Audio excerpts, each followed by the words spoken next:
Hello मेरे दोस्तों, क्या आपको पता है कुछ लोग मिडिल क्लास ही क्यों रह जाते हैं? उसका रीज़न ये है कि उन्हें ये पता ही नहीं होता कि इन्फ्लेशन क्या है, इन्फ्लेशन कैसे उन्हें इम्पैक्ट करेगा उनकी लाइफ में, उनके फ्यूचर में। और यही एक रीज़न है कि शायद वो पावर ऑफ कंपाउंडिंग का मतलब भी नहीं समझ पाते। तो दोस्तों, आज इस वीडियो से मेरा ये मकसद है कि मैं आपको बताऊं कि इन्फ्लेशन आपको फ्यूचर में कैसे इम्पैक्ट करेगा और कैसे आप अपने आप को इस इन्फ्लेशन नाम के मॉन्स्टर से प्रोटेक्ट कर सकते हैं। तो दोस्तों, आगे बढ़े उससे पहले मैं हूं भाविन, सर्टिफाइड फाइनेंशियल प्लानर, और आप देख रहे हैं YouTube channel the art of wealth building, आपका one point destination to seek an unbiased consultation on personal finance. दोस्तों, अगर आप अपना पर्सनल फाइनेंशियल प्लान बनवा कर ये समझना चाहते हैं कि कितने पैसे चाहिए होंगे आपको फ्यूचर में अपने पर्सनल फाइनेंशियल गोल्स अचीव करने के लिए, जैसे कि रिटायरमेंट, बच्चों की पढ़ाई, एजुकेशन, घर खरीदना, कार खरीदना, तो व्हाट्सएप कीजिए इस नंबर पे अपना पर्सनल फाइनेंशियल प्लान बनवाने के लिए। तो आइए समझते हैं पहले तो सबसे पहले एग्जाम्पल के साथ कि इन्फ्लेशन एग्जैक्टली होता क्या है। मान लीजिए आज से 30 बरस पहले अगर आपने अपने बैंक के लॉकर में 10,000 रुपये रख लिए होते, ये सिर्फ एक एग्जाम्पल है दोस्तों, तो उस 10,000 की कीमत आज हो जाती 1,500 रुपये।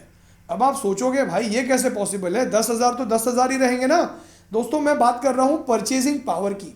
जो चीज़ें आप उस समय में 1,500 रुपये में खरीद सकते थे, उन्हीं चीज़ों को खरीदने के लिए आज आपको देने होंगे 10,000। तो इसका मतलब ये हुआ कि आपके करेंसी की जो परचेजिंग पावर है वो कम हो गई। उसी को हम कहते हैं दोस्तों इन्फ्लेशन। आइए एक और एग्जांपल के साथ समझते हैं। मान लीजिए आप मॉल में चले गए शर्ट खरीदने के लिए। अब जो शॉपकीपर है उसने आपसे कहा, भाई साहब इस शर्ट की जो वैल्यू है वो है 1,800 रुपये। अब आपने सोचा यार मेरे पास तो 1,500 रुपये ही है, मैं एक काम करूंगा, ये अगेन ये सिर्फ एक एग्जाम्पल है, मैं काम करूंगा ये 1,500 रुपये में फिक्स डिपॉजिट में डाल दूंगा। अब आपको फिक्स डिपॉजिट का जो रिटर्न मिला 5 सालों बाद आपके पास हो गए 1,800 रुपये। अब 5 सालों बाद आप दोबारा मॉल में चले गए उसी शर्ट को खरीदने के लिए। अब शॉपकीपर से आपने कहा, मुझे वो जो शर्ट है जो मैं खरीदने आया था 5 बरस पहले, जिसकी कीमत 1,800 रुपये थी, अब मेरे पास 1,800 रुपये हो गए, मुझे वो शर्ट दे दो।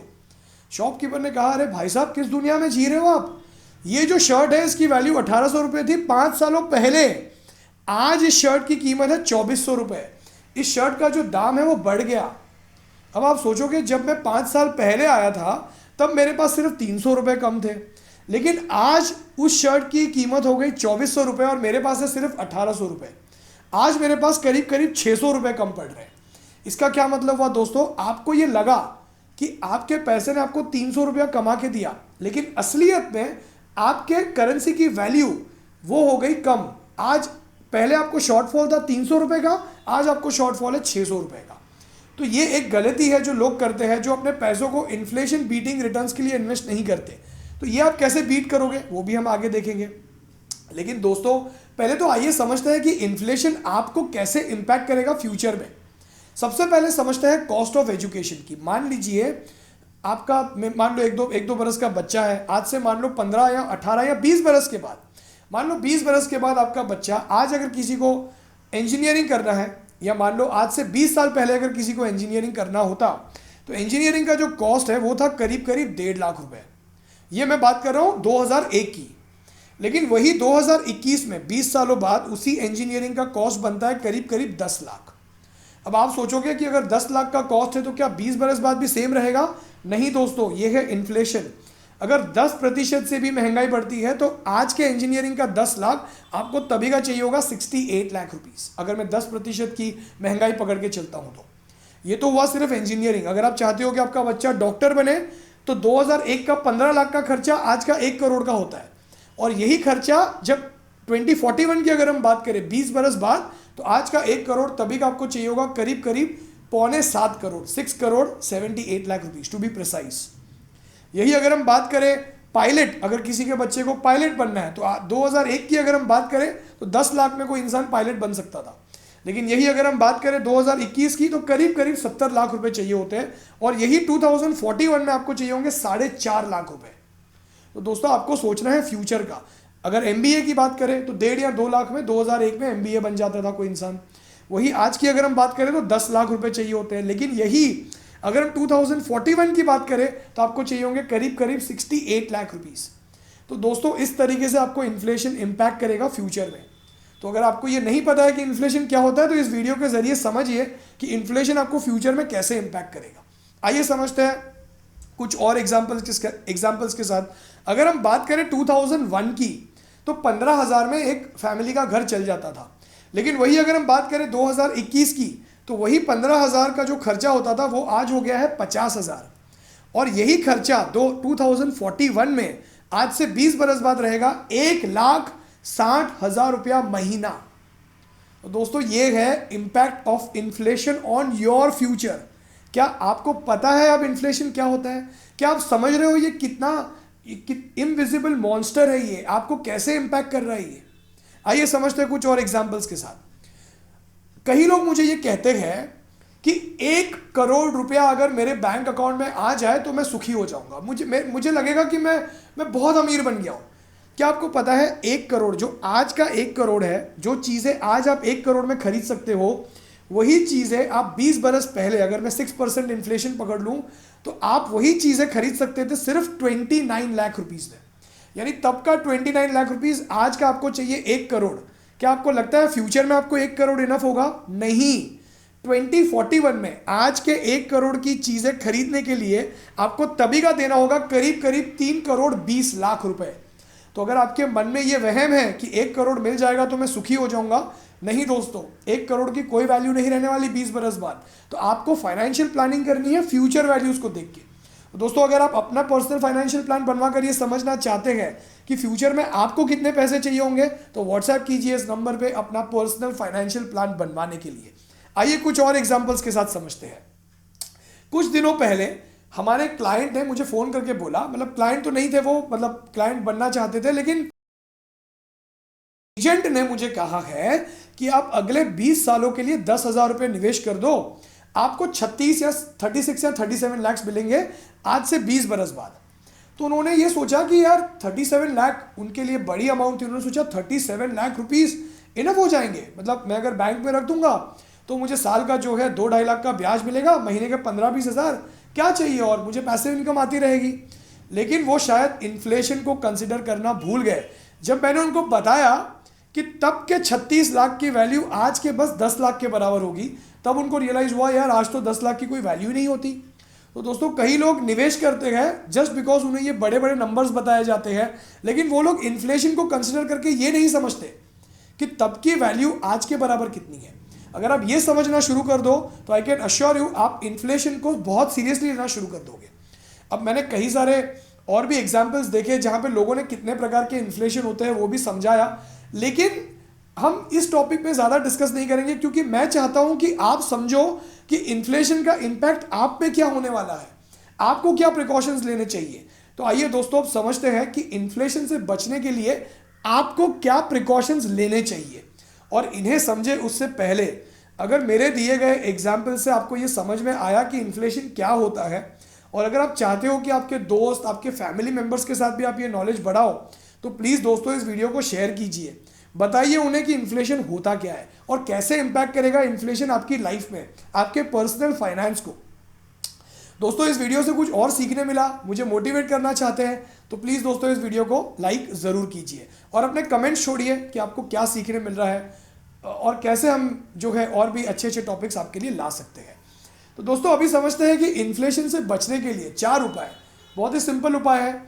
मैं बहुत ही सरल तरीके से आपको समझाने की कोशिश करूंगा और आप इन्हें प्लीज़ इंप्लीमेंट करने की कोशिश ज़रूर कीजिएगा। आपको चाहिए तो पेन और पेपर लेके लिख लीजिए इन्हें। सबसे पहला उपाय ये है कि डोंट स्टे लिक्विड। आपको पता है दोस्तों, एक अमीर इंसान से अगर आप पूछोगे ना, अगर किसी इंसान का नेटवर्थ है मान लो 10 करोड़, आप उससे पूछोगे ना भाई तेरे एफडी में या सेविंग अकाउंट में कितने पैसे पड़े, वो शायद आपको कहेगा 10 या 20 लाख या ज़्यादा से ज़्यादा 50 लाख। तो जो एक अमीर इंसान होता है ना वो ज़्यादा लिक्विड नहीं रहता, उसे पता है कि लिक्विड रहना एक बेवकूफ़ी है। मान लो अगर आपने एफडी में पैसे डाल दिए, एक तो आपको टैक्स बहुत ज़्यादा लग जाता है, एफडी का आपको इंटरेस्ट रेट मिलता है सिर्फ 4 या 5%, जबकि इन्फ्लेशन बढ़ता है 6 या 7% से। यानी एक दिमाग वाले इंसान को ये पता होता है कि अगर वो लिक्विड रहता है, अगर वो अपने पैसे सेविंग अकाउंट या एफडी में ही छोड़ देता है तो उसके पैसों की जो परचेजिंग पावर है वो कम हो रही है।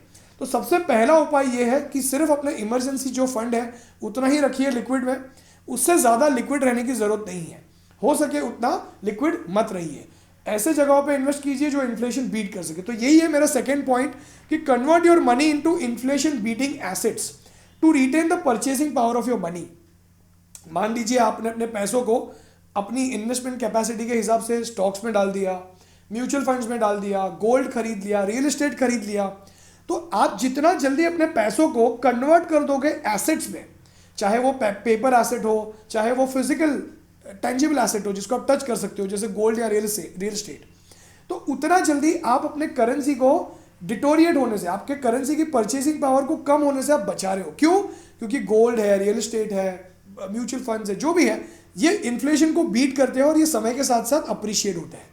तो आप अपने करेंसी के परचेसिंग पावर को कंट्रोल कर लेते हो। जो डिक्रीजिंग हो रहा है आपका करेंसी का जो परचेसिंग पावर जो कम हो रहा है उसको आप, तो पहला उपाय था डोंट स्टे लिक्विड। सेकेंड उपाय था convert your liquid money immediately into the assets as soon as possible. और ये एक अमीर इंसान जानता है, और इसीलिए अगर आप नोटिस करोगे तो ज़्यादा अमीर लोगों का नेट वर्थ, ज़्यादातर उनका इन्वेस्टमेंट अलग अलग एसेट्स में इन्वेस्ट किया हुआ होता है, वो लिक्विड नहीं रहते हैं। दोस्तों आपको सच बताऊं तो मैंने ऐसे लोगों के साथ भी बात की है जिनके 2-2 करोड़ रुपए उन्होंने एफडी में रखे हुए हैं। मुझे उन्हें समझाना पड़ा, ये एग्जाम्पल्स देके कि आप अपने पैसे की परचेसिंग पावर को कम कर रहे हो। आइए अब समझते हैं थर्ड उपाय को, focus on increasing your income.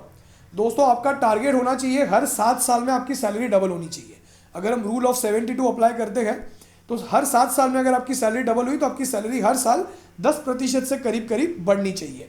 अब मैं ये क्यों कह रहा हूं, अगर आपकी सैलरी तेजी से बढ़ेगी, अगर आपका टारगेट रहा कि मुझे अपनी सैलरी को 10% से बढ़ाना है, जॉब चेंज करके, अपनी स्किल्स को अपग्रेड करके, तो इस सिनेरियो में आपको इन्फ्लेशन का इफेक्ट ज़्यादा नहीं दिखेगा। क्यों?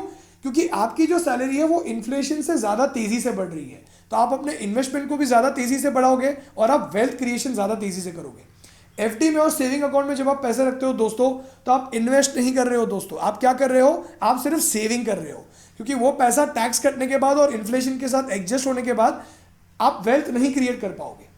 आइए समझते हैं अब आखिरी उपाय जो है प्रिपेयर योर फाइनेंशियल प्लान। अगर आपके पास आपका फाइनेंशियल प्लान होगा तो आपको पता होगा कि आज से 20 बरस बाद जब मेरा बच्चा हायर एजुकेशन के लिए जाएगा तो आज का 10 लाख मुझे तभी का कितना चाहिए होगा। अगर मुझे 5 बरस बाद घर खरीदना है तो मुझे 5 बरस बाद घर की वैल्यू इन्फ्लेट करने के बाद कितनी चाहिए होगी। अगर मुझे वेकेशन पे जाना है तो मुझे 5 बरस बाद उस वेकेशन के लिए मुझे कितने पैसे चाहिए होंगे, इन्फ्लेशन को एडजस्ट करके।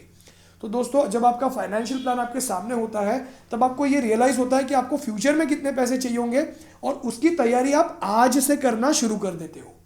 तो दोस्तों अगर आप अपना पर्सनल फाइनेंशियल प्लान बनवाना चाहते हो और ये समझना चाहते हो कि फ्यूचर में आपको आपके गोल्स के लिए कितने पैसे चाहिए होंगे तो व्हाट्सएप कीजिए इस नंबर पे। दोस्तों मैं दोबारा एक बार उम्मीद करता हूँ कि आपको बहुत कुछ सीखने मिला इस वीडियो से। आपको एटलीस्ट इन्फ्लेशन आपको कैसे इम्पैक्ट करेगा ये समझ में आ गया होगा अब तक।